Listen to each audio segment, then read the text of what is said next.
All right. Shalom, shalom, Sister Deborah, prophetess in the wilderness. And you know what? That's all right with me. Coming again on this Deborah platform with another message. And I will say this is a lovely evening in which the Most High, Ahia has made. And I, Sister Deborah, shall and I will rest therein. Just coming with a little something, a little something special. And it's time to talk. I will say it is time to talk. It's we have rain in Missouri today, and that might be a reason why it might mess up the internet. So please forgive me. I'm sorry about that. I know I was on and it just shut off. So I'm calling my bringing it back up here and hoping that it works. Um, I'm gonna wait a minute and see if others return back to the live, on the live, or and again, this is going to be a wonderful topic. It's time to talk. I will say that, and this topic is going to cover the Gospel of John, the Gospel of John, chapter 2. We're going to go into the Gospel of John, chapter 2, and we're going to also go into Matthew's chapter 26, verse 26 through 29. And we're going to go into the Gospel of John, chapter 4, verse 46 through 48. And the whole purpose is to we're going to have a little fun tonight, and I want to cover the Gospel of John chapter 2 when Yeshua's mother and the marriage feast that was taking place, and Yeshua and the disciples were invited to the marriage feast. So I want to see if anyone else could see what I see in this chapter, the Gospel of John, chapter 2. I want to see if you can see what I see. And it's not a trick message or something that one might not know or might can see and might not see. It's not something, it's nothing bad because one can't see, and it's nothing bad because one can see. Because you all know by now, Sister Deborah ain't got no sense, and that's all right with me. Hello again in the live chat. It's good to see you. And I want to cover this because I think it's going to be a good topic to cover. But I want to see if anyone can see what I see. And just because a person can't see what I see, don't mean that they cannot, they don't have the Holy Spirit, or they don't comprehend, or they don't see. Uh, it's just that the Most High has given poured out gifts, uh, many gifts, and He may have given one over here a certain gift, and this one over here a certain, and over here a certain gift. So therefore, it doesn't mean that we all have or share in the same gift.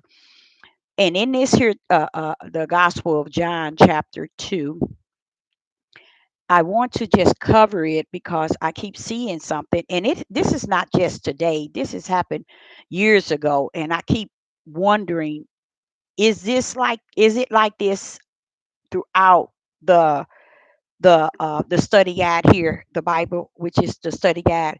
Is it throughout the study guide, which I've seen several times where people teach one thing, but I keep seeing another, and I'm trying to piece it together, and why, you know, are the pastors, the bishops, the apostles, and the teachers are teaching one thing, but I'm seeing something else. I get very confused by it until the Ruach comes and say, okay, you see where. Once the Ruach tell me I see where, I'm okay.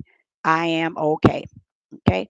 So I'm going to start with the Gospel of John, chapter 2.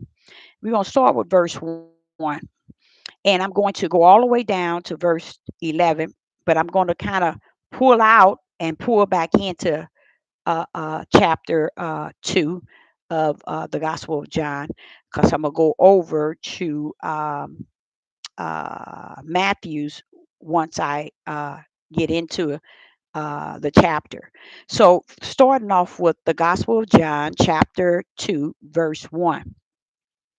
The third day there was a marriage, okay, in Canaan and of Galilee, and the mother of Yeshua was there. Verse 2. And both Yeshua was called and his disciples to the marriage. So somewhere along the line they were kind of invited. I don't know if it was they was invited by Yeshua's mother, or if they really got an invitation to the marriage. Okay, but it said that in verse 2, the both Yeshua was called and his disciples to the marriage. Verse 3, and when they went and when they wanted wine, the mother of Yeshua said unto him, they have no wine. Let's read that again. Verse 3, and when they wanted wine, the mother of Yeshua said unto him, they have no wine. I want you to see at in the Gospel of John, chapter 2, verse 1. It says it identify Yeshua's mother. Okay, in verse 1, the mother of Yeshua. And then in verse 3, you see where it identified the mother of Yeshua. Okay, let's go to verse 4. Yeshua said unto her, woman, woman. He didn't say mother. He said, woman, what have I to do with thee? My hour is not yet. My hour is not yet. Let's go over it again. In verse 4, Yeshua said unto her, to who? His mother.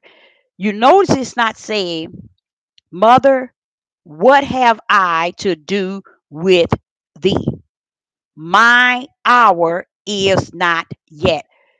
Just think, what hour was that Yeshua was saying to a woman? Notice he didn't say mother. He said, woman, what have I to do with thee? My hour is not yet. My hour is not yet.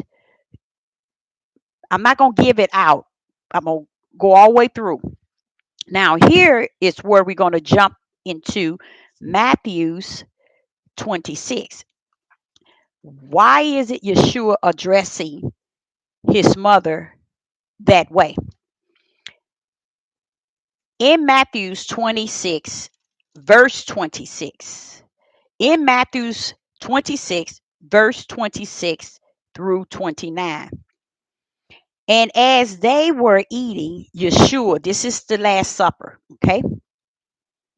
Uh, as they as they were eating, Yeshua took bread and blessed it and brake it and gave it to the disciples and said, take, eat, this is my body.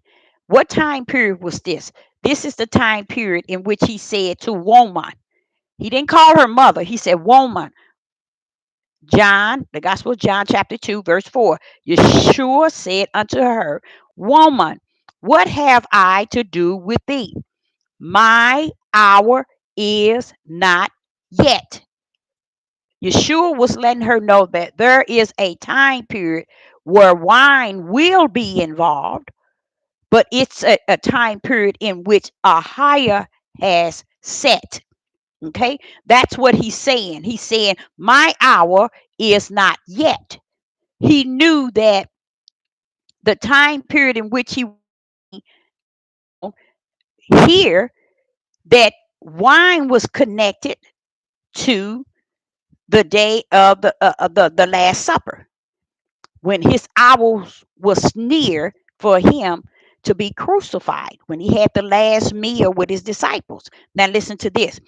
In verse 26, Matthew 26, it says, and as they were eating, Yeshua took the bread and blessed it and brake it and gave it to his disciples and said, take, eat, this is my body. Okay, verse 27. And he took the cup and gave thanks and gave it to them, saying, drink ye all of it. Drink ye all of it. Verse 26. For this is my blood of the New Testament, which I shed for many for the remission of sin. This is what he was saying to his mother when he called her, woman, what have I to do with thee? My hour is not yet. This is the only time Yeshua knew of that was involving wine. So he's letting her know that's the only time I know of is when my hour is near, wine will be involved. And that's what he said to her. Listen to what he says here in verse 26. 27 of Matthew's chapter 26 and 27. And he took the cup and gave thanks and gave it to them, saying, drink ye all of it. 28. For this is my blood of the New Testament, which is shed for many for the remission of sins. 29. But I say unto you, I will not drink henceforth of this of the vine, fruit of the vine, until that day when I drink it, when I drink it new with you in the Father's kingdom. Okay, so only time he was to deal with wine was during that hour that he had with the disciples, the Last Supper. Now, I want to explain something there before I go any further. People must understand he called it the fruit of the vine. Wine today is not wine of yesterday. I want to let y'all know that right now. So when we sit and we said he drank wine at the supper, Last Supper, or at the feast, that's not the same wine that you're drinking today. Okay?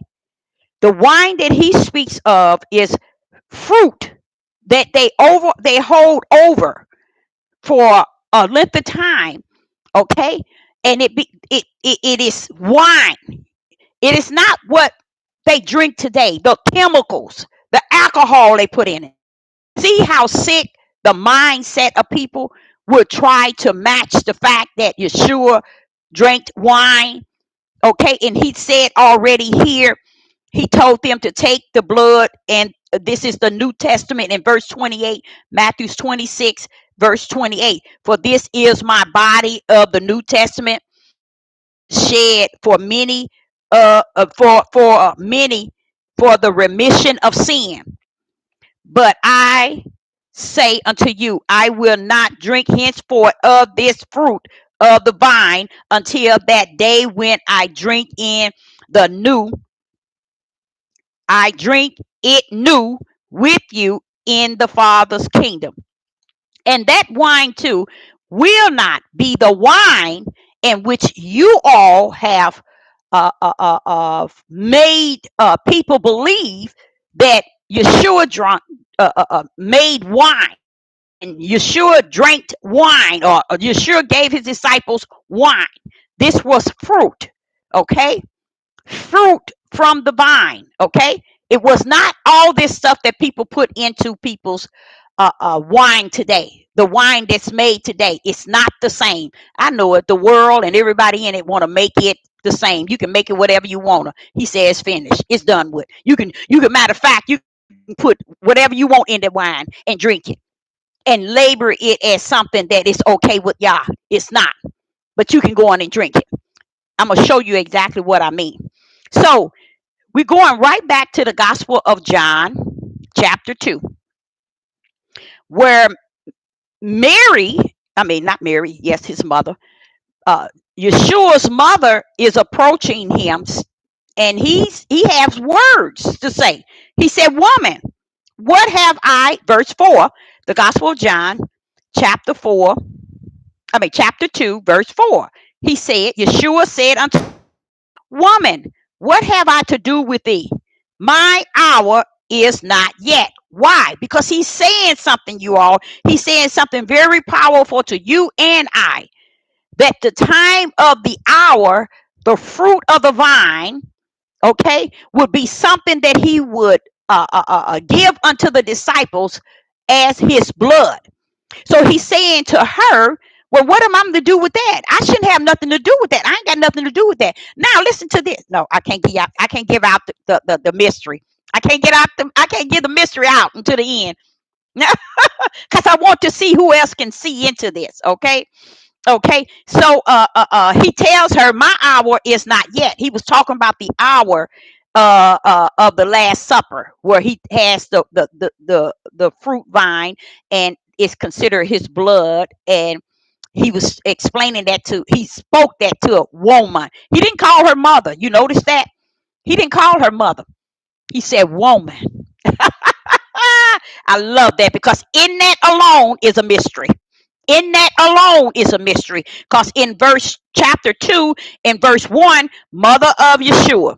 Chapter 2, verse 3, mother of Yeshua. But when Yeshua wanted to respond to her, he didn't say mother. He said, "Woman, what have I to do with thee? My hour is not yet." That's the hour when he gets his 12 disciples, and they take the bread and drink of the vine, the fruit vine, to represent his body. Okay. Now let's go on.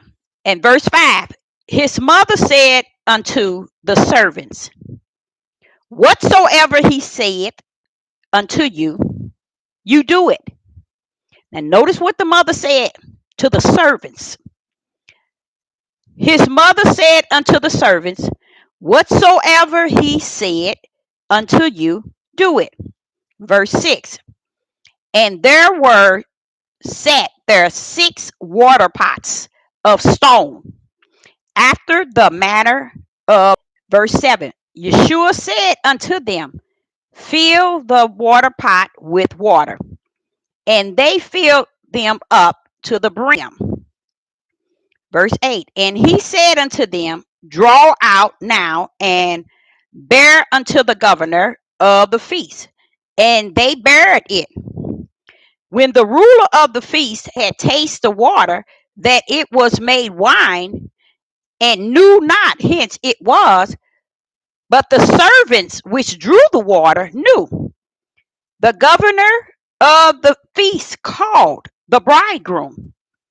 Verse 10, and said unto him, "Every man at the beginning do it set forth good wine, and when men have well drunk, then that which is worse, but thou hast kept the good wine until now." Verse 11, this began the miracle did Yeshua in Cana now of Galilee, and manifested forth his glory, and his disciples believed on him. I want you to circle verse 11. Let's read that again. Circle verse 11. This beginning of miracles did Yeshua in Cana now of Galilee, and the manifestation manifestation manif, manif, hey, forth manifested forth his glory, and his disciples believed on him. Okay, now circa 11, circa 11, because there's going to be a mystery in there. Okay, now we're going to go to John chapter 4 and verse 46. Chapter 4 and verse 46. The Gospel of John, chapter 4 and verse 46. And it reads, so Yeshua came again into Cana now of Galilee, where he had made the water wine. And there was a certain noble whose son was sick. Yeah, that's at Capernaum, Capernaum, Capernaum, Capernaum. When he heard that Yeshua was come out of Jordan until Galilee, he went unto him and besought him that he would come down and heal his son, for he was at the point of death. Okay, so the son, okay, his son. Now, here really it was, I was supposed to only cover 46, where it says, the Gospel of John, chapter 4, verse 46. So Yeshua came again into Canaan of Galilee, where he made the water wine. That's the part I want you to see. That's the Gospel of John, chapter 4 and verse 46. Now, when did that take place? In the Gospel of John, chapter 2, right? Now, this is what Sister Deborah is dealing with. What can anyone in the live chat actually say that actually took place? From what you could, oh, here, I'm way off. There is something in that that needs to be really looked at. And that's in the Gospel of John, chapter 2. All right, it's breaking up. Okay. Let me know if it continue. Then I will. Yeah, I can see it. I can see it now.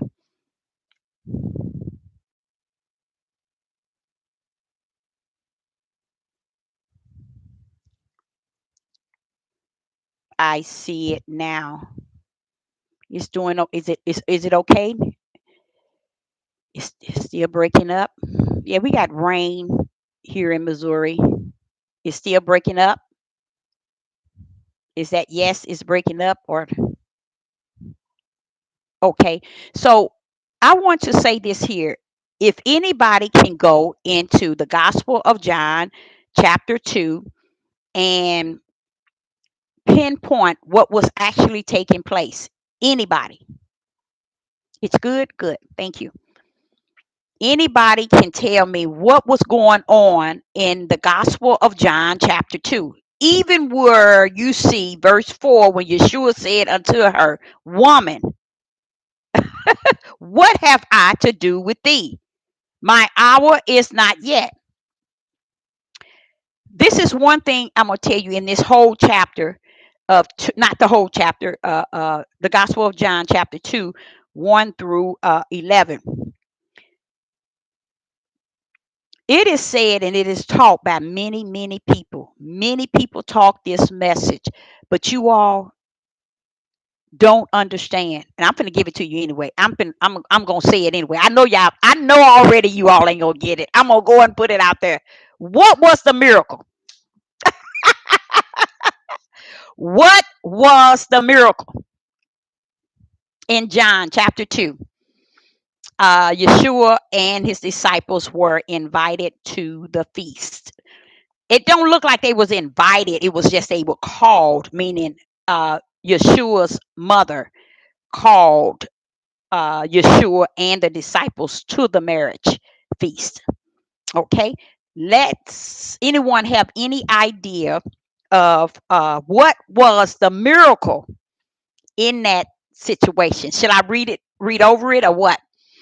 What is the miracle that took place where the whole world today would say, um, this was the miracle of turning the water into wine? Praise the mighty Yah. Mm-mm-mm-mm. Oh, Father, Yah, it's been so long.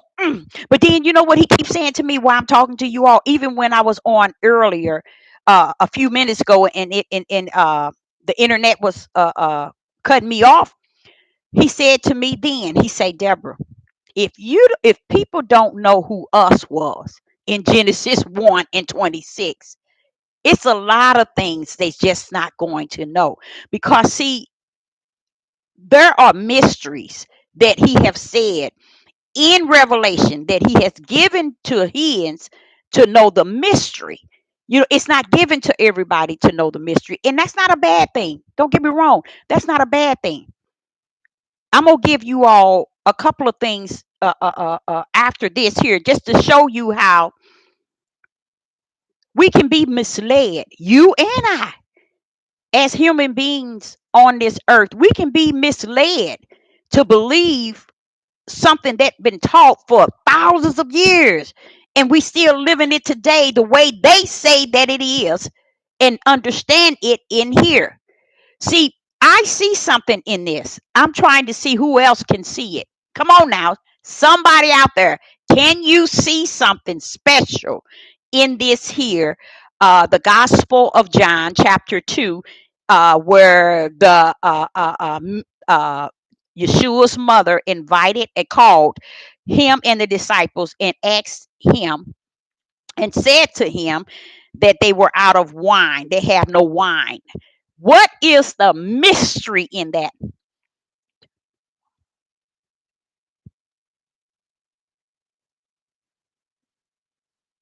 No,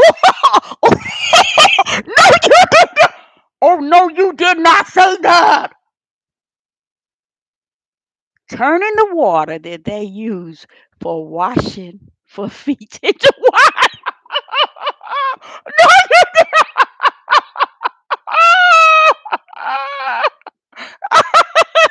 you terrible.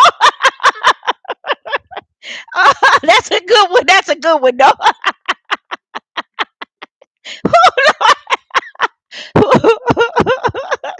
What'd you say? That's a good one, though. No, come on, y'all. Don't let me give it to you so early. I guess we're gonna be off here early. I'm okay. We coming. Let's go here. Let me go on and say that. Verse 7. Yeshua said unto them, fill the water pots with water, and they filled them up to the brim. And he said unto them, draw out now and bear it unto the governor of the feast. And they buried it. Verse 9. When the rulers of the feast had tasted the water that it was made wine, the new knew not hence it was, but the servants which drew the water knew. The governor of the feast called the bridegroom just to tell him they saved the best for last, in a sense. But I need some. You don't know. Come on, did you read it? You, come on, y'all. Come on.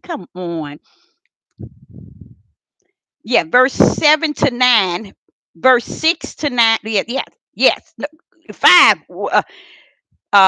His mother said unto the servants, 5, whatsoever he said unto you, do it. That was his mother, Yeshua's mother. And there was a set of 6. There was a set, there are 6 water pots of stone. And what happened? What Y'all want me to tell you already? We just got into it. Come on now, y'all ain't helping me out. Okay, tell you. Okay, okay. Let's go there then. Okay. One thing about it is when I gave you all the Gospel of John, chapter 4, and verse 46 and 48, it goes back again and said this was when he went to Cana, now Cana, Galilee, to make uh, um, uh, water into wine. That was his first miracle. And here where it was done in the Gospel of John, chapter 2. It's a lot of really good mystery in it because it keeping you. If I guess it's not just meant for everybody, but I'm gonna go on and tell you about it. Okay, okay. Yeshua said unto them, fill the pots. How many was it? It was 6 water pots of stone. Six, six, six. Okay, there was 6. I'm just throwing my hand up. I'm not saying 5. It was 6, right? Now watch this here. Verse 7. Yeshua said unto them, who was he saying this to? The servants. Fill the water pot with water, and they filled them up to the brim. Okay. Notice that Yeshua never told them it was wine. Why are all the men and women in the world calling it wine? This is what Sister Deborah is saying. We make our own. We say it and stuffed or smeared. Now, we're in here out of the mouth of Yeshua say that it was wine. Never was wine, you guys. Never was wine. Okay? Listen to what he said. Yeshua said unto them, fill the water pot with what? What did Yeshua tell them to fill it up with? What did Yeshua tell them to fill with water? Okay? And then he said, and they filled them up to the what? The brim. See all the mystery? You see the mystery? It's saying that he had him to fill these pots up with water. That's what he told them to fill it up with. Okay? And they filled it up to the brim. All the way to the brim. Brim means you couldn't add nothing else in it. If it's filled all the way up to the brim. This is spiritual, you all. You have to see it. You have to be able to see it. Just picture you got a glass of water and you filled it out up to the brim to the point where you can't put nothing else in it because it'll spill over.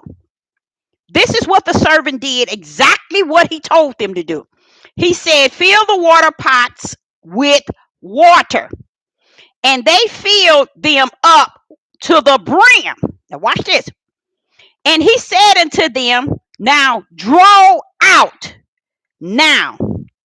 Why is it saying now? Because right after they filled the water up to the brim, they drew out now and bare it unto the governor of the feast.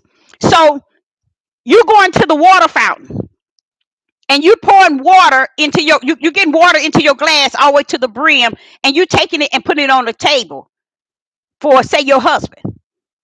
Okay? The Spirit is wanting you to see the transaction of what was taking place. We missed the miracle in it, child. We thought he changed the water to wine. He didn't change the water to wine. That was a lie. See, this is how I say unto you all, that was a lie. The water wasn't changed to wine. Never was. Now watch this here. He told them to draw the water. Yeshua didn't call it wine. Any miracles he did, why should he lie about what he did? He did what he did, and it was what he did. Now, who said it was wine? Who said it was wine? We gonna wait till you finish this here. Watch this here. And he said unto them, draw now and bear unto the governor of the feast. And what he meant is pour them. Now you put the wine, you put the water in there. You filled it up as far as it can go, like I asked you to. Now go and pour it out and give it to the governor. Give them all a glass of it. You see, the father was showing me that, see, Deborah, Yeshua never made that wine. Man made it wine. He said, do you see where Yeshua said what it was? He called it, he told them to draw water to the brim. Draw water till it always to the brim. Who made it wine? Man. Man. Why? Let me tell you why they made it wine. But let me tell you what happened. And he said unto them, draw out now and bear unto the governor of the feast. And they buried it. Now watch this here. Here it come. Here it come. Y'all, verse 9. You got your books, because here it come. And said unto him, every man, verse 9, I'm sorry. When the ruler of the feast had tasted the water. See, what did they taste? They taste the water. When the ruler of the feast tasted the water, that it was made wine, and knew not hence it was. Hence it was telling you the truth of the matter, that it was simply water. You get it? So the miracle wasn't what they put in here that it is. It wasn't wine. That's why he was saying, woman, what am I to do? In verse 4, Yeshua said unto her, woman, what have I to do with thee? My hour in which the Father has orchestrated for anything that has to do with the fruit of the vine is not yet. So I'm not going to see to it that they get fruit of the vine. And I was orchestrated to come down here on the Last Supper and issue fruit of the vine as the blood to my disciples. But what am I to do with you? That's why he called her out as woman. As if, wait a minute, who are you? Who are you? Woman? My father got me orchestrated to deal with wine when I handed as blood to my disciples on the feast day, on the Last Supper. So I ain't got nothing to do with that. Listen to what happened, y'all. Listen to what happened. In verse 9, when the rulers of the feast had tasted the water, that it was made wine, and knew not hence it was. You see the mystery? They said it was wine. They tasted water, and it was wine. But what? Look what the it said, and knew not hence it was. So they was drinking what they didn't know they was drinking. That's the true mystery. Not the mystery, but the miracle. We missed it. We missed it. We called it wine. Oh, he turned water into wine. That was his first miracle. We are liars. And the truth is never going to be found in us. Here it is. Now, watch how he broke it down. Watch how he broke it down. And it said, the ruler of the feast tasted the water that was made wine. And, you see that word and? Now, they tasted water that was made wine. Watch this here. It was made wine. Look what this said. And knew not hence it was. Does that make sense, y'all? Knew not hence it was. If they tasted and it was wine, why is it they knew not hence it was? Here we go. Here we go. But the servants which drew the water, oh, they knew. Oh, Father, y'all. They knew. They knew. The servants that drew the water knew that wasn't wine. That wasn't water turned into no wine. That wasn't water turned into no wine. He gave them water. Just simply water. You remember when the Samaritan was at the well? He told, I give you drink. I give you a drink that you will never thirst. That's what he gave them. Not that type of drink, but I'm just showing you how heaven, the heavens, and the way it orchestrate, it don't answer to us and give us what we want. When he told those men to put water in those pots, and then he told them it's water. It was water from heaven, but not wine. There was no juice. I mean, no fruit in that water. It was them, the taste of it. They had the best. See, they thought it was wine, and it was not wine. It was simply water. Y'all, every last one of you, read verse 9. It explained to you, even the servants who drew the water knew it was water. And then it says in verse 9, when it says, and they knew not, hence it was. So even though they were saying drinking and it was wine, it turned around and tell you they didn't know what it was. They knew, hence it says knew not, hence it was, because it was simply water. He got them to drink simply water that made them think they had wine. Hallelujah, hallelujah. So they thought they had wine. That's how powerful. That's the miracle, y'all. That was the miracle. That's the miracle. It wasn't that he turned that water into wine, because he knew the way the Father had orchestrated it. He had already assigned him to deal with the fruit of the vine only at the Last Supper.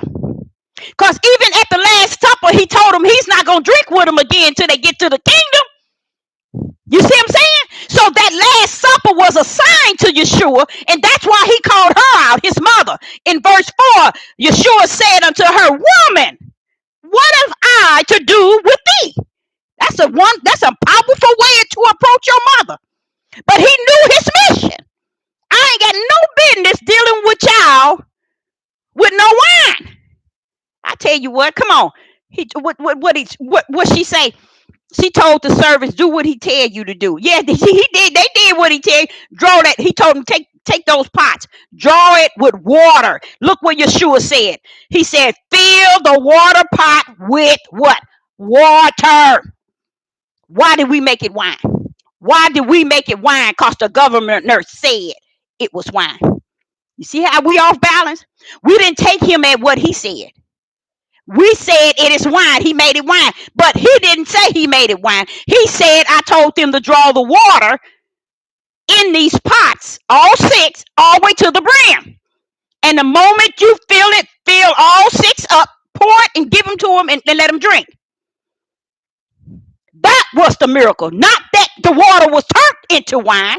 They had water, but not the water of their natural taste, but they had water. They did not have wine, but they called it wine because it was just that good.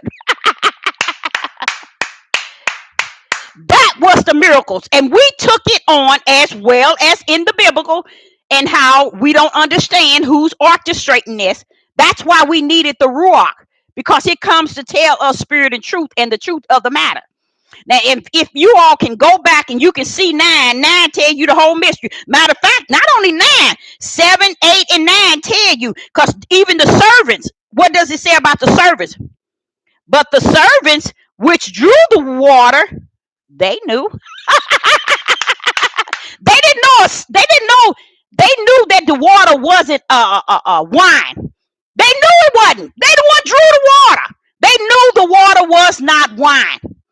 Let's go to another one. You remember he fed the 5,000, and they said they had how many fishes? 5 loaves of bread and 3 fish, something like that. What did he feed them? He fed the whole multitude, and still had what he had left over and some, and he had them to divide it into 12, which he had 12 disciples. Each a basket had 5 loaves in it. But what was going on? How did they get that? They didn't cook that fish. They didn't that bread, that came strictly from heaven. They received food from heaven. That's what those people received. Food that man's hands hadn't even touched. They won't preach it to y'all like that because it gives a higher glory. That 5,000 is not including women and children. 5,000 men, not including women and children, was fed out of 5 loaves of bread. I think it was 3 fish. How was that to be? How could that be? Heavens fed them. You see? And no one would give him the glory to that. And what kind of, and I get on people all the time. I'm gonna tell you how I get on them. And I don't care if they make them feel bad. I don't care. I said, now, how is it y'all don't see that heavens gave them food, bread? Fed them from heaven. They were fed from heaven. Why is it nobody can't see that? You didn't see nobody baking that bread. You ain't see nobody cooking that fish. But yet fed 5,000, not even including women and children. Come on now, y'all. Give the glory to where it's due. Praise my Father at all times. He fed the 5,000, not including the women and children. They got fed too. But why ain't nobody preaching, teaching, saying, well, where did this come from? Everybody think the miracles and sign is because it was still some left over. See how they mindset, they ain't looking at, wait a minute, heavens and woo, fed those people. That many people. You can't feed that many people with 5 loaves and 2 or 3 pieces of fish. So why haven't we been preaching and teaching that this wasn't the way we say it is? We want to teach that the fact idea that it fed them all and we had some left over. Well, come on, let's dig deeper in that. Let's go into spirit and truth. Heavens fed them. That's how they got fed. That's how they got fed by food. They got fed by bread that what man hand hadn't touched, fish that wasn't in the sea, fish that has not been cooked and wasn't in the sea. So how did they get fed? You see, they don't think of it like that. That's the miracle, y'all. That's the miracle. Not so much as how much was left over, but how much was fed that wasn't in the basket. So what happened, y'all? The power of Yah's miracle that rests on Yeshua. You see what I'm saying? But what happens? No one sees it to that level. Now, even with this here wine, they did not. Oh, let me say that. This is what I say to organizations, men and women. I don't care who they are. I'm always I'm claiming on my tax. I always donate. I always give, and I always give. This is what they say. We always they always giving, and we always doing for people and helping. I say, let me. Have you ever thought about what the Bible said and how He fed the multitude? And they say, yeah, that's what. Yep, I always give out. What do you give? I always clean out my closet. Hold up, 1 minute. Something's got to be emergency. Hello. Hello?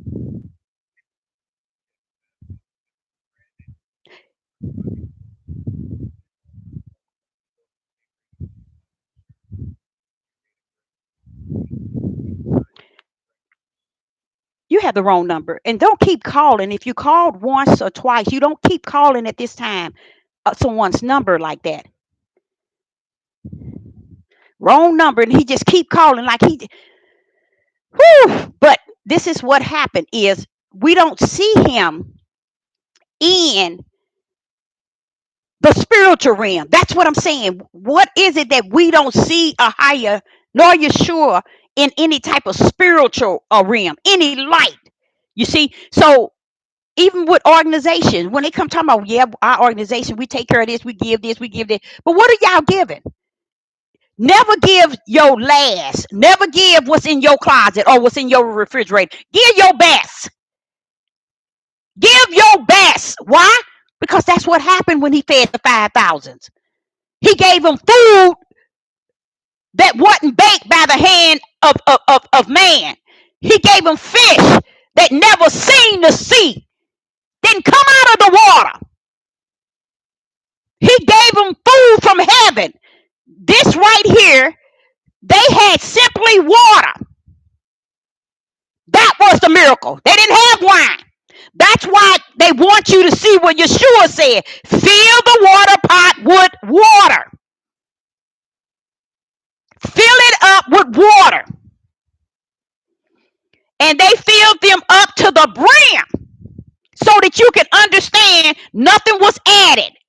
If it's filled to the brim, how could you add something?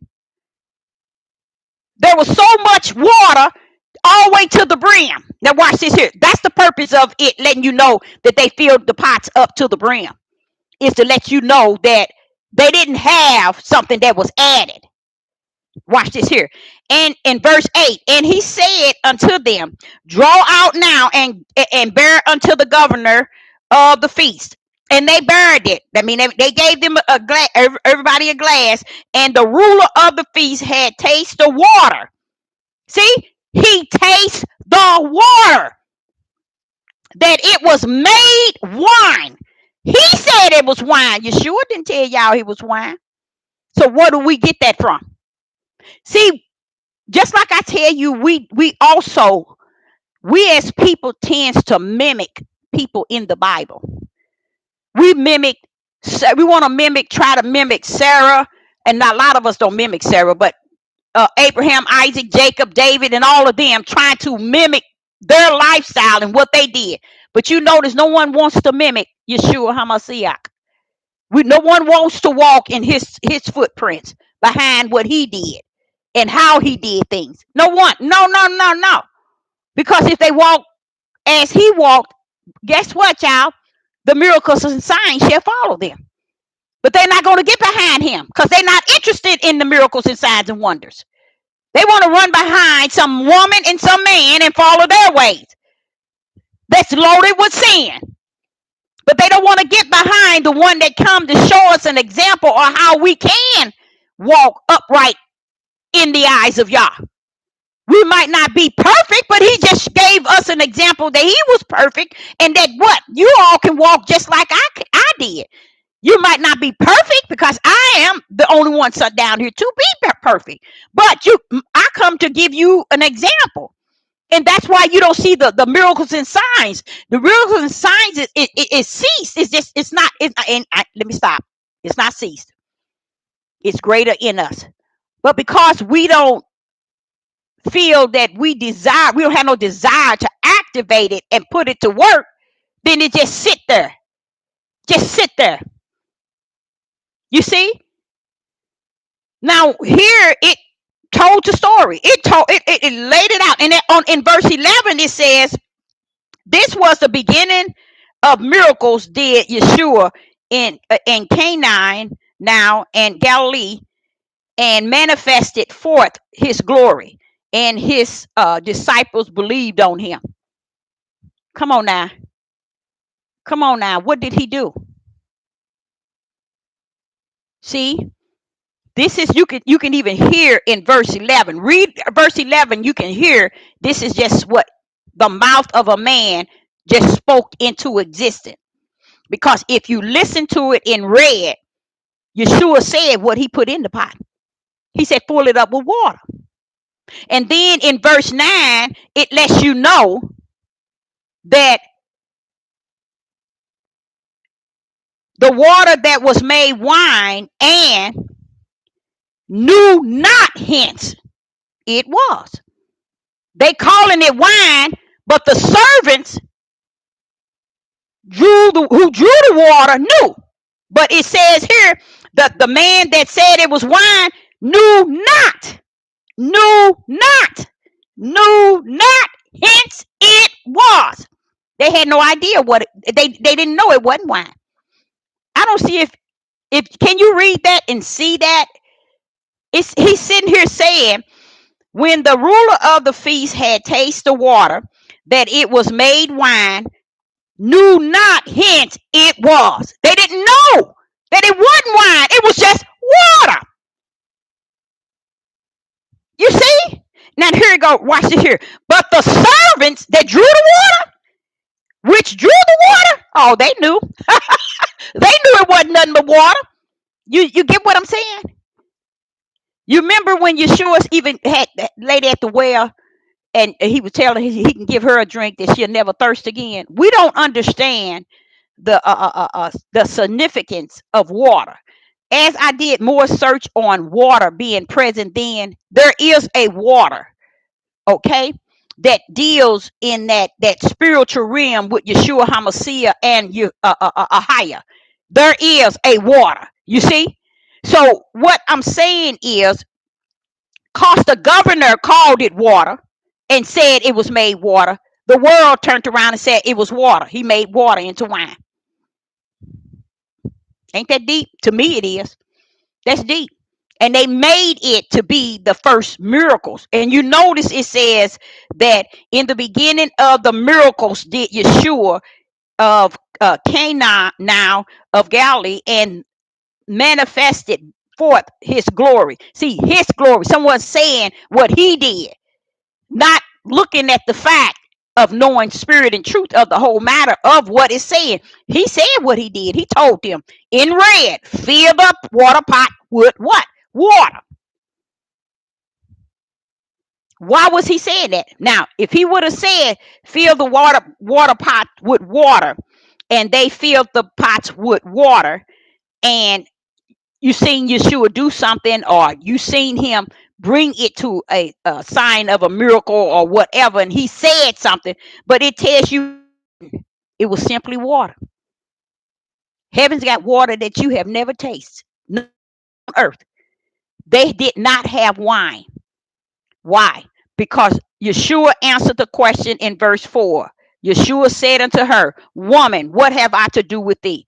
My hour is not yet, because Ahiah had assigned him to use fruit of the vine to be the blood of his body amongst his disciples at the last supper. And that's why he approached his mother as woman. So this whole thing in John chapter 2, it was never wine, you guys. And it was never wine. And only one called it the wine was the governor. And it says here, even the one that drew it knew it was just water. Yeshua knew it was water. So why is it the governor saying it's wine? That's the miracle. That was the miracle. He was simply drinking water and not wine, but thought he was drinking wine. That's the miracle. Mm, mm, mm, mm, mm. So I wanted to see if anybody could see that, because it is something really powerful to see. Because when you see Yeshua speaking in verse 7, and you see him speaking in verse 8, and you hear him speaking in verse 9, you're wondering, what is this the one that's at the feast? Why is he calling it wine? You see? Because it says he didn't know what it was. But the one that drew the water, they knew that it was simply water. See, that's the miracle. That was the miracle. This water that Yeshua had ordered them to draw was water they never tasted before. So they just assumed it was wine, and it was simply water. Okay. So Sister Deborah wanted to just cover that today, because I thought that was really neat. To me, that's a miracle in a miracle, where we really, like I said, feeding the 5,000. No one never address it, nor in the biblical do they address the fact that 5,000 men got fed along with children, not including the women and children that got fed as well. So we're talking a lot of people got fed. What 5 loaves of bread and 3 fish? Come on now, y'all. Talking about that's the miracle. The miracle was what? Heavens fed them. That's the miracle. Heavens fed them, because it was bread that wasn't baked, nor man hands touched, and it was fish that never entered the sea. You see what I'm saying, y'all? But we never look at it like that, because we don't see the spiritual overall of anything, and the only way you can see it is through spirit and truth. And he said in let me in, I think it was Revelation 10, and he said more than just Revelation 10, that the mystery is given to his servants, the prophets. They are given to them because this is not my old Bible. This is my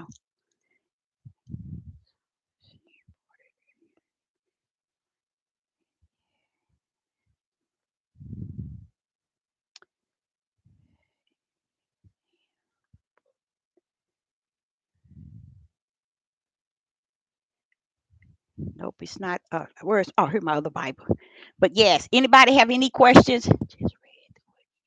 Yeah, and it's a sad thing. This is what I was saying, that we can turn things any way we wanna to make a person believe that it's the way we want to say that it is. But the reality of, we need to start seeing the spiritual aspect of what is being said, what is going on in this realm of the spirit. Now, here it is in Revelation chapter 10, verse 7. In Revelation chapter 10, verse 7. But in the days of the voice of the seventh angel, when he shall begin to sound the mystery of Yah, he began to sound the mysteries. The mystery of Yah should be finished. He's getting ready to sound, okay? The mystery of Yah should be finished, as he has declared to his servants, the prophets.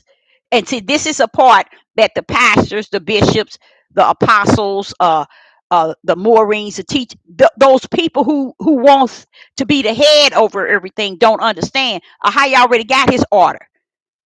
You ain't gonna know no mystery, because he ain't gave you no mystery. But the mystery comes in the midst of a time where everything seemed to be the way that one said it is, and really been resting in darkness, because no one ever gave it a thought. 400 years and you still no different than you was the 400 years you've been here. Come on now, y'all. No one ever think that, wait a minute, if we've been here 400 years, you mean we ain't no more intelligent or bright, or we don't have nothing no more than what we had when we got here? That's a sad thing. I mean, when it come down to spirit and truth, and the light and knowledge, you know what I'm saying? It's a sad thing. In their mindset, it's like, okay, we need to know the knowledge of how we got here, why we got here, who took us here, who kept us captives, who did this and who did that. And this book telling them the whole story, but they won't take heed to the book because they think the true history still rests in the bosom of the white man.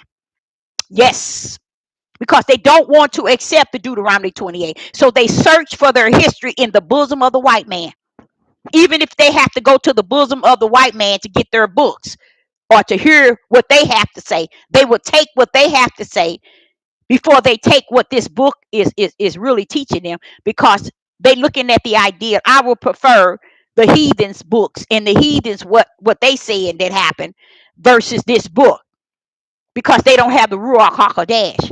So they don't want the book because the book out, but they can't accept it because it's telling too much truth, and they don't want to receive it like that.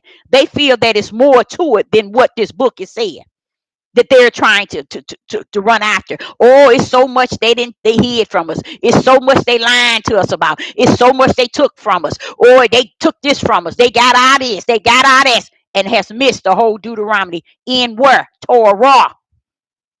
But they tell you to follow Torah, and you can see they don't follow it because they still searching history, and history of the spirit has given them all that they need to run with, but they don't want to accept that. They feel that we have to go back some more and do some more search. And while they going back, the world is at its last hour. You see, and that's what's sad. They're not trying to move forward, because I think back and I say, okay, Father, we've been here 4 years, 400 years. Why are we going backwards? Why are we finding more for our history in the back instead of moving forward with you? You think the Father wants to take you and I backwards to remind us where we come from and where the heathens did this and the Gentile did this? You think y'all want us to keep going like that? No, he don't. He wants you to move forward, because you can't go ahead going backwards. You can't see the light going backwards. And that's one thing I know for sure, 100. It rests in the bosom of a lot. I ain't gonna say all of them. A lot of our men, they running backwards. And I'm seeing them doing this here, and I'm like saying, Father, why are they concerned about how many captains was on the ship that brought us over here? That's how deep it is, you guys. I kid you not. That's how deep the mindset is gone. Who cares? You know what the Catholic did, back then, and they was the head ones who took 3 million over here and took 2 million of over here. And guess what? When we tell y'all the truth, when they finish, they still got a lot of it wrong. Catholic had a big role in it, but the biggest role, I believe, without a doubt, is Africa. I believe Africa really done us in, and that's why I think we are the dumbest people. Keep calling ourselves Pan Africa and homeland, and that's our land, and that's our home, and that's what makes me know for a fact that we as a people, as the 12 tribes, are the dumbest human beings on the face of the earth, because you got more than 60% of our people believing Africa is the homeland, and they don't even do their. And you know what's so kind of sad? I think this is really sad if you really think about it. Not think about it, because this is beyond your thinking. If you do your own little study, you'll find out that they came to get us from Africa, from those who had us in captivity here. They sold us to them. They told them where we were and come get us so they can trade with us. And you should have seen what type of environment they had us in. And right now they making millions of dollars showing you where they held us up until the different ships come to get us. Africa's showing you how they treated you. Women sat in one room, no clothes, psycho and everything for months and years. Who's doing that? The African people set us up, and we are calling them the land. That's why it's something wrong with us, y'all. It's something deeply wrong with us for us to not know anything. And this is why I sit and say, how can you be searching your history in the back and you missing all spirit and truth? You missing the light that's in front of you. I remember it had to have been probably 7 years. If it probably wasn't even, it's been about 7 years where I was watching the news in Africa, ambassador and governor, whatever it was. It was a back. So they were on news apologizing for us, Black Americans here, for selling us off. They were apologizing. So what is in our Black people's minds to not take that and realize that, wait a minute, it started with people our own color. Our own color. It always started with us. We always went after each other. Africa always went after us. Why? Why would look at Egypt? Those were dark skinned people over there who had us in bondage. Did y'all know that? In Pharaoh. Those were dark skinned people. You see? They had us in bondage as well, beating and killing us. Where our mind is at, calling that our homeland, and that's where we come from, is off the chain. Is off the chain. And they run back and they try. It's like they're going backwards. It really seems like their mindset is going backwards. But it did. Then it reminds me what Deuteronomy 28 says. They're going to be destroyed. So once that mind is destroyed, Deborah, they probably be going backwards, up, down, around, uptown, downtown, all over the place. So that it's okay to see them doing that, but it's a hurtful thing, because if truth is in front of you, what are you looking for in the back? But that's the way he said it's the end game of it. Is it has to end that way. So I guess that it is what it is. But it's a sad thing, and that's why I couldn't understand. I still can't understand, but I can understand, because if Deuteronomy keeps saying you're going to be destroyed, it has to be mental state of mind. It has to be destroyed to where you ain't going to know your left from your right. It has to be, and it has to be to the point where even death. It has to be, because you don't see none of the tribe of Judah, the house of Israel, none of the tribe of Judah looking clear at Deuteronomy 28 end game. Where is the end going to stop? Okay, say for instance, if you're going to start something, let's say, I use me. If I'm running in a race and I'm doing let's say a 440, No, I say I do a 220. If I'm doing a 220, first thing I'm looking at is where I'm gonna start. I'm looking all the way over there, saying, woo, woo, where I'm gonna end. Let's say I'm doing a 100-yard dash. I'm looking at where I'm at, and I'm looking on up there where the end is at. You see what I'm saying? Why is it the state of mind of Judith cannot somewhere think like that? Why is it that they can't? If you think that you are special ones, why can't you think like you got some sense? Only when Deuteronomy 28 end game, it is said is the end game. That's the only reason why they can't function up here. That's why they're going in the back to look for stuff. These are old heads. They're going in the back. And it all makes sense because when you go back to what was it, Isaiah, Isaiah, because that really and I was like, Father, but why would they be asking them to do? He said, because that's how gone they're going to be, Deborah. They're going to be gone like that. And I'm like, when all of them, Isaiah, Jeremiah, all of them talking about that.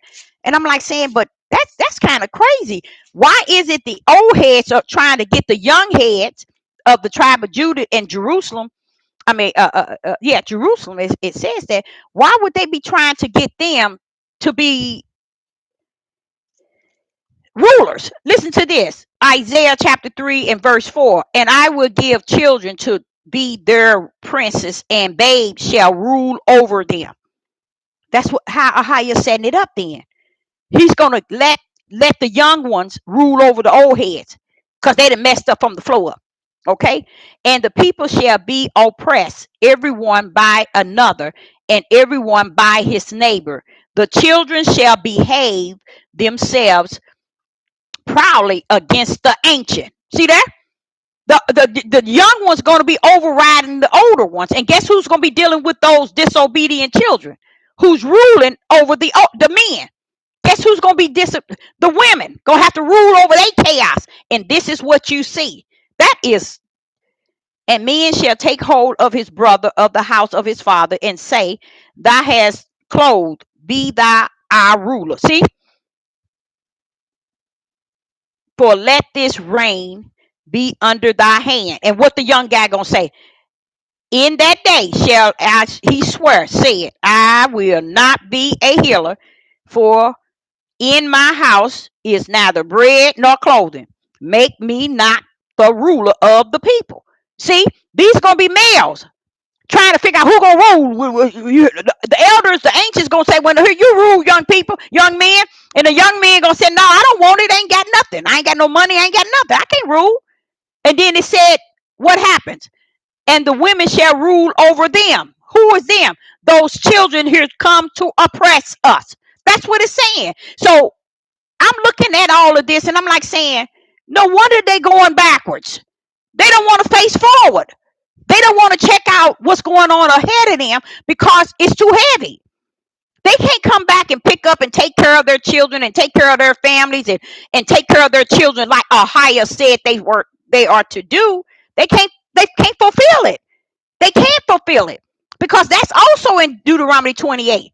Said they will leave their children and won't give them nothing to eat. It says that. And they will hate their women and their brother.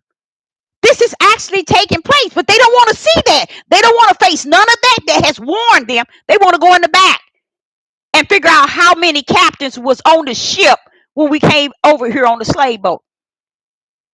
This is what I'm saying. That's the sort of crazy stuff that's taking place to where here we are in a situation where you want to know where you stand.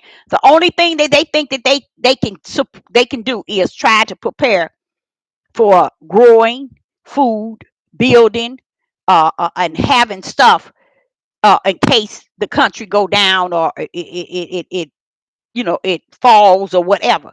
But it's nothing else that it makes a lot of sense in what the father was saying. It's gone. Deuteronomy 28 then nailed that thing already. So it is totally over. Deuteronomy is 100 times 100 complete. Now it's time for us to get up out of here. That's what time it is. It's time for us to get up out of here. It has been completed. It has fully been completed. So when Sister Deborah, as a prophetess in the wilderness, seeing them going backwards, that's why. Because forward is completed. And they haven't went forward 400 years, past 400 years, and they haven't went forward. That's because they're trying to go backwards because they're gone here. So that's why they're running backwards. So that leads me to understand that it's time for us to get up out of here, y'all. That's what time it is. Let me give you another little token. And for those that still here, let me explain something to you. There was a time where in 2020 and 21 and 22, they were offering the jab for this new supposed to be in virus or whatever, which they were placing out here. And they was offering the jab to everybody. And they were forcing in so many ways fulfilling revelation, where young, old, and all of them, the way that they were doing things, they were offering them gift cards, and it was a time period where it's like force. You can't work your job unless you get it. They did a lot of that. They did a lot of forcing, just as the biblical have spoken of it. How they going to get the mark. Now listen to this. This is what I'm trying to say to you all. This is why I realize that it ain't what you reading and believing. It's what you don't see is what you need to believe. It's not what you see and believe.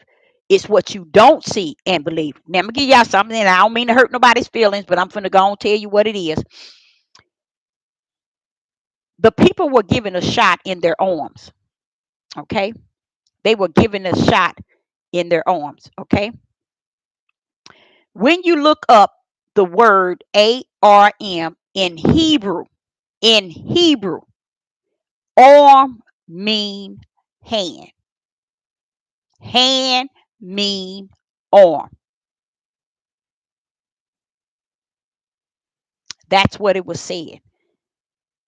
They would take the mark in their right hand and in their forehead. And I don't know if it said right hand, but I guess I don't know. I have to check that, make sure that's right. But it was in the hand. But guess what? In Hebrew, the arm is the hand, and the hand is the arm. Let's go a little deeper. You remember Yah? Where is his power? In his right hand. You might get 100 to 200 verses saying his stretched out arm. He either say in the right hand or his stretched out arm. Because the power of his might rests in his right hand and his stretched out arm. So today, take our time, look up arm, and you're going to see it means hand. And when you look up hand, you're going to see it means arm in Hebrew. See how we miss things? Because the way it is spoken to us by others, and for us to do our own search and our own study and wait for the Ruach to show us. Now, when you go into it, you're going to find out that the shot was, as Sister Deborah told you all before, the beast, the mark. I've said it way back.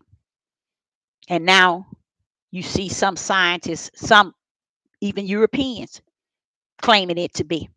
Now, I'm talking about today. But what you do is when you go back to Hebrew, look it up in Hebrew, look up the word arm, it's going to mean hand. You see? So when we don't, just like I'm telling you here, he told them to fill the water up and to the brim. He called it water, but cause the governor called it wine, we called it wine what the governor said. Not thinking that it's sitting here telling you the governor didn't know what it really was.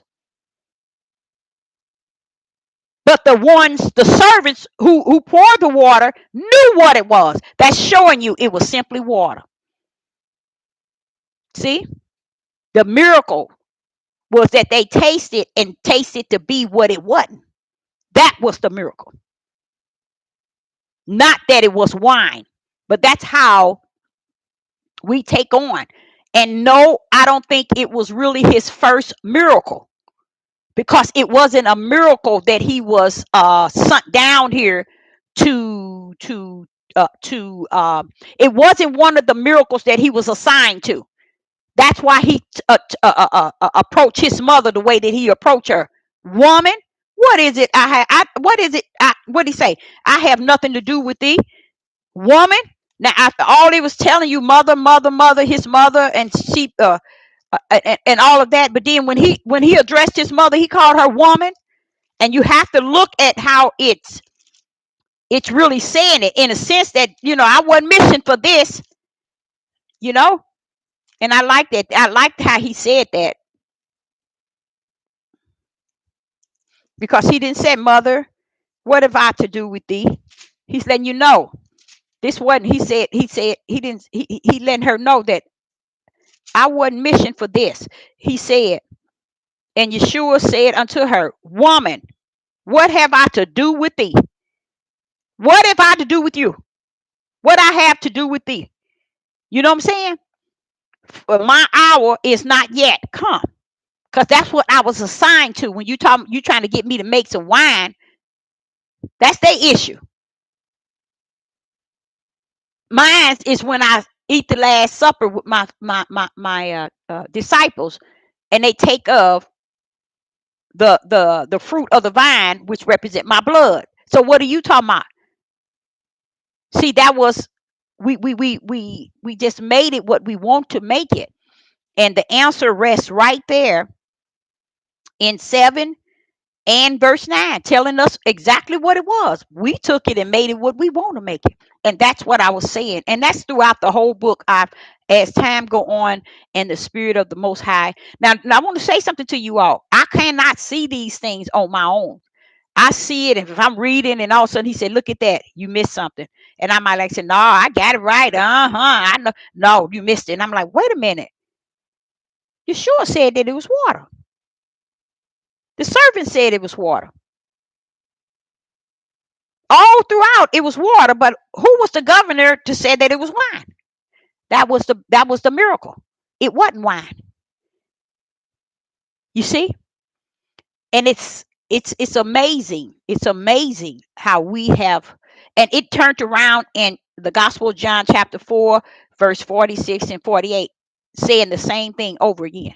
And I was like, well, where do they get that other? Because it just said what someone else said, and not so much as it didn't focus on what Yeshua said.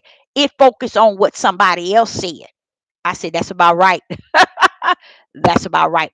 Anybody got any questions in the live chat, or maybe even answers?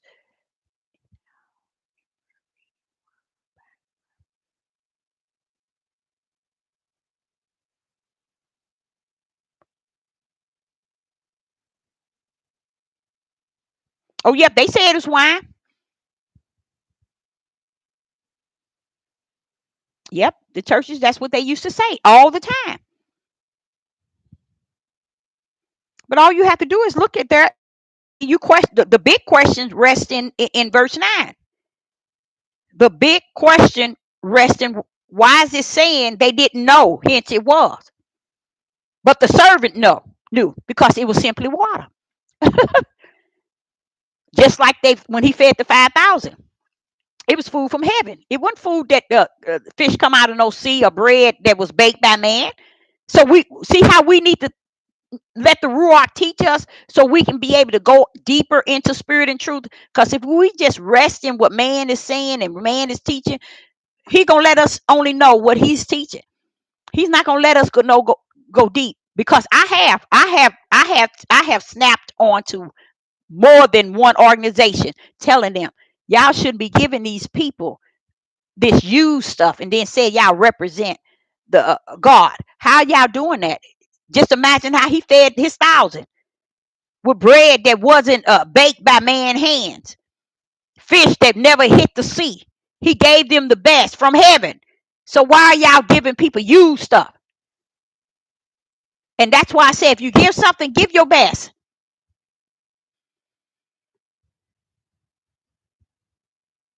Yeah, the only one said it was the governor. Yeshua said it was water, but the governor said it. So we just gonna say what he said. And we repeat it. Here it is. Thousands of years later, we saying what he said. Instead of seeing the miracle is that when they taste it, it tastes to them like wine, but it was simply water. That's a miracle in itself. That's a miracle. There you go, out of the mouth of Yah. Yep. That's that excellent one is that teacher. That Ruach, it is one teacher. I'm telling y'all, it is a teacher. So I was just thinking about that, and I said, you know what, that's something I could kind of talk about, because I was thinking I was gonna be able to just break it, read it, and then y'all can, dig into it and see it. But like the father said, some things, you just can't want and force and want people to see. If I given it to you, it's okay for you to speak on it, but the expectation, don't put up an expectation that someone should be able to see what I allow you to see. So I wanted to just put that out there, and because it really makes sense. Because to me, I'm gonna be honest, when I heard what he said, Yeshua said unto her, "Woman," I was, "What do you mean, woman? What do you mean?" But it makes sense. She was out of order. He was just letting her know heavens had already orchestrated me to deal with wine, but that was the only time when it is my hour. And that's why he was approaching her, unlike a mother, because now you stepping into my father's realm of his will. So I have to address you as woman. Wait a minute, hold up. You know, so it makes a lot of sense. It makes a lot of sense, and I like how he did it, because he didn't. He said what it was, water. He told them to fill it up to the brim, and then he told turned. Then the it says that they put the water in the thing all the way up to the brim, and he told them, now just pour it out into, and give to the governor. And the governor only one said that it was. So why is it Yeshua line and the ones that drew the water line, but the governor is true? It's wine. So we saying it's wine. And then you get into John chapter 4, verse 46 and 48. They said when he turned water into wine, it shouldn't been relayed again if it wasn't the miracle of Yah. It wasn't the miracle of turning something into wine. And like today, a lot of them said, he said we can drink, we can wine. But do you know what? Ahaya ain't never said that. Let me tell you, it ain't in this here telling you that, because what it was today is not then. What it is nothing like what it is today, y'all. All them chemicals and alcohol that's in this stuff. It's not the same wine. It's not the same wine. So therefore, and if y'all really want me to tell y'all the truth of the matter, if you really think about it, why would his mother want him to do a miracle for the world? You see, to give them what they want. Think of that, y'all. See how you can break through the fact that it wasn't wine, and why he said it was water, and the servants said it was water, and they said that the governor never knew that it was simply water. That's a good thing. So he never made it out of wine. It's what was orchestrated for us to believe, and they placed it here until the Ruach come.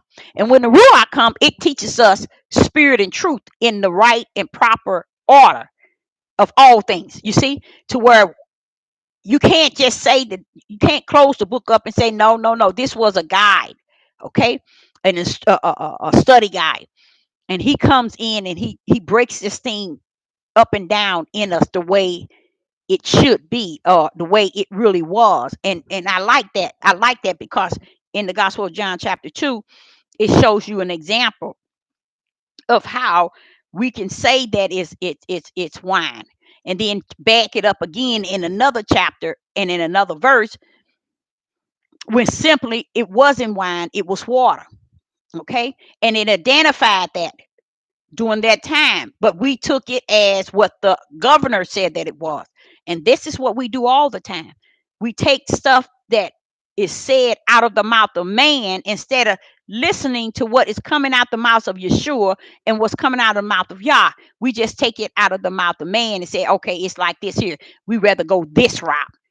So now all over the world would tell you that wine is okay to drink because Yeshua made it for at the wedding feast where his mother number 10. See that? And Yeshua ain't got nothing to do with making the world some wine. What does that have to do with the Most High? Ahia? Ahia didn't send him down here to make wine for his wife and for his mother at a because what does it gain to give a miracle like that to them to make them wine? What does it benefit Ahia? That's why he said, woman. That's why he said that. It makes sense. What have I to do with thee?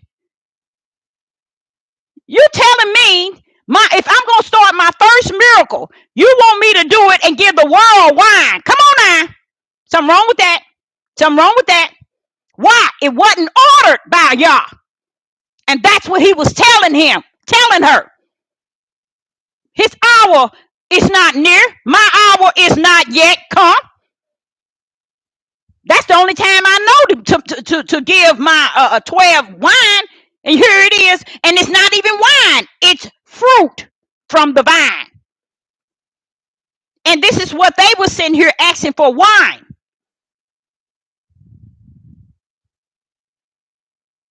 So what was it benefiting somebody? Can't nobody even answer that. What was that first miracle of Yeshua coming down here making wine for the world? What was that supposed to benefit the Most High Yah? Where is the glory in that for the Most High Yah? Where is the praise and the honor that Yah gets from Yeshua making wine for the world? It don't make sense, do it? That's why I say, y'all, when you're reading it, you got to also put Ahia where he's at, above all things, and Yeshua. And as I see, it's beautiful to understand it in the spiritual realm that he didn't give them what they asked for. He simply gave them water. And that was the miracle. The water was so good that they thought that it was wine, and it was not. Only one said it was wine was the governor. The one that drew the water, they said, no, it's water. Yeshua said it's water. But why is it what the governor said? And here today, in this day and time, these people right here today, in all the churches, everywhere you go, even amongst the Roman priests and all of them, they think that Yeshua made water into wine, so it's okay to drink. See? That's why he told her, woman, what am I to do with thee? Because it's like you out of order. That ain't got nothing to do with me. My hour is not yet. What are you talking about? And he did it. He did a wonderful job because he told them to put the water in there, fill it up, go give it to him. Bam. See, he didn't give them what they want, but that's the way the author made sure you think that was his first miracle. First miracle giving the world some wine. Come on now, y'all. Where's the benefit of that? What is the benefit to the world to gain wine? For the Messiah to be coming down here to make wine for the world. Come on now. It don't make sense. And it never will make sense. It's just the way we as people take on the lie and live it. And here we are in the year 2023, and you won't see them being able to even embrace it for what it is because it's been too long. So remember how Sister Deborah say they done swam so far out in the deep they can't see dry land. With this here, they'll never see this here. It's sitting here telling them, but they will never see it. They went too far out. So Sister Deborah,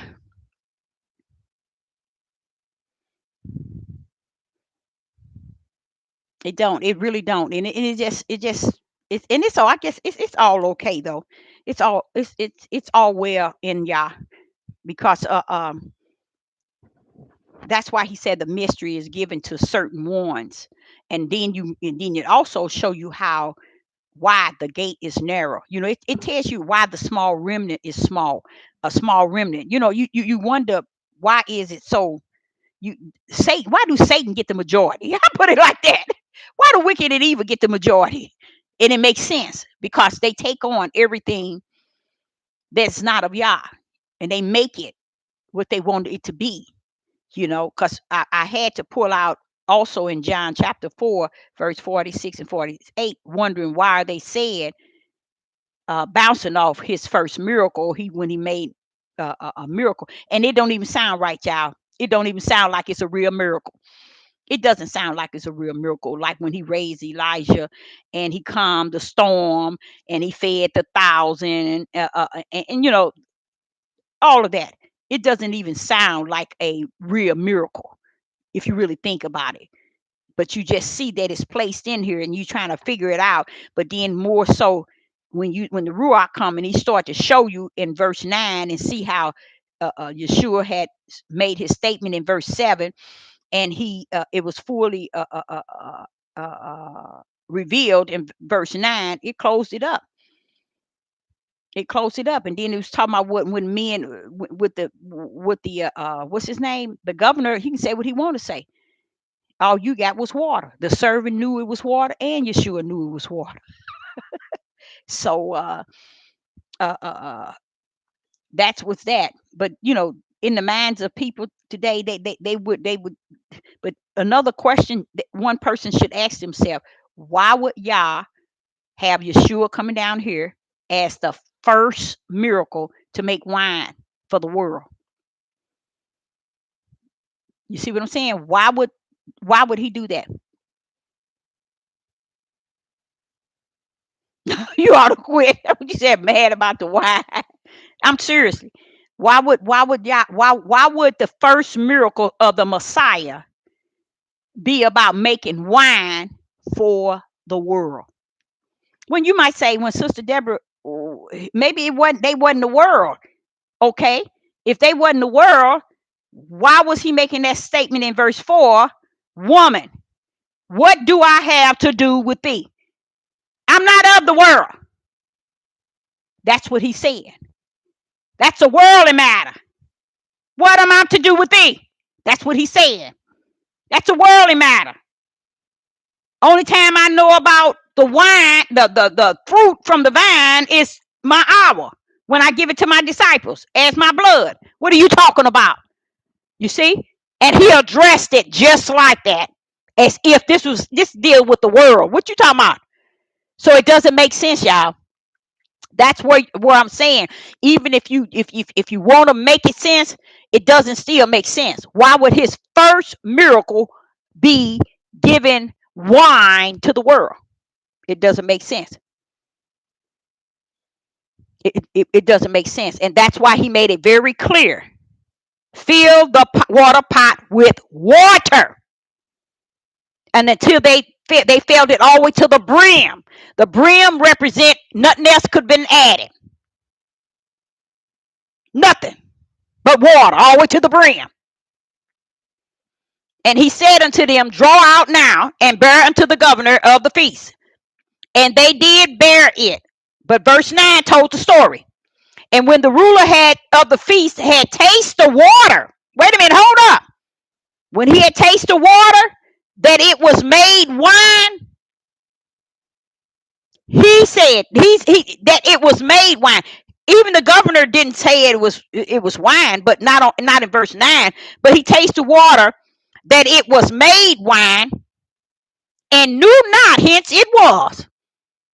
He didn't know what it was. Simply water. I'm telling you. Okay, you guys, it was simply water. But yes, I say unto you all, I guess I end with that. I just wanted to cover that. Uh, and that's another little study I did during the time I was off, as far as the water. And then when I really started to do. I'm gonna be honest with y'all. I did it so deep. I went over to all kind of water, as far as the Holy Spirit and the Most High, higher, and Yeshua. When it dealt with water, let me tell you something. He that thirst. I'm telling you, the water represent a lot of things. Okay. So with this water, this man just tasted. That was the miracle, is they taste that they had wine. He had wine, but all he had was water. Because Yeshua, I just couldn't see him coming down here no way to make miracles for somebody to get wine. It don't make sense. It didn't make sense. As the first miracles, y'all gonna send you down here, it's gonna be making wine for the world. Mm-mm. So I, Sister Deborah, appreciate each and every last one of you all. Did anybody have any question before I pull out? Any questions?